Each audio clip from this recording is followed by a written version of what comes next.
Hari ni kita camping dekat Sunrise Camp 1 dekat Bungai. Weh, jalan dia macam ni. Ni jalan masuk lah.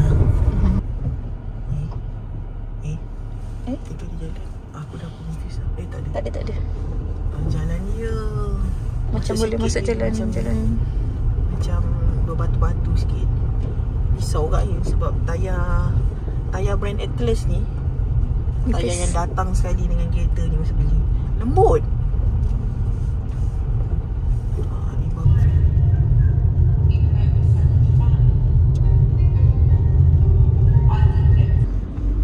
Oh, dia ada ni apa?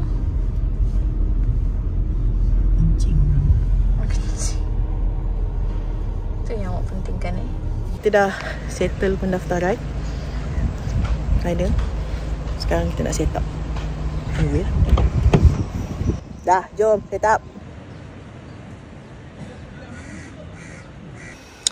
Kita dah siap set up. Lepas set up tadi tu penat gila tidur. Hari ni kita tak bawa tilam, tidur atas tu sebab satu malam je. Kita punya tapak betul-betul dekat depan pantai ni. Tapi angin tak kuat sangat lah. Macam tak ada angin je.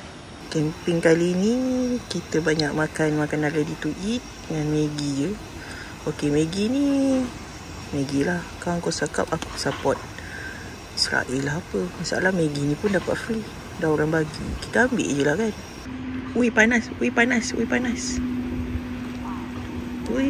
Alamak, tak lebih lah. Oops. Buka dia. Wish. Okay dah. Punya water dispenser dah patah dah benda ni. Ada jual ke? Ya ada. Dah tengok kat Shopee. Kita tukar benda ni je. Asal selaru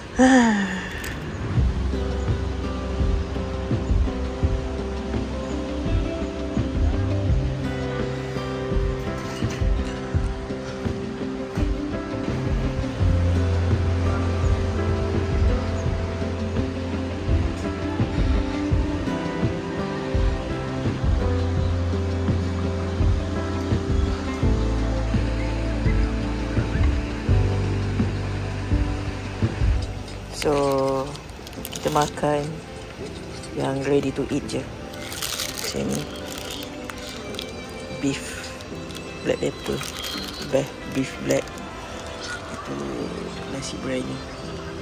Tengah tunggu air masak. Tak boleh nak rekod video banyak sebab kepala charger rosak. Telefon tak boleh charge. Sedap juga benda ni. Boleh lah. Nah, sekejap. Ini tak berapa sedap. Dia a little bit masin.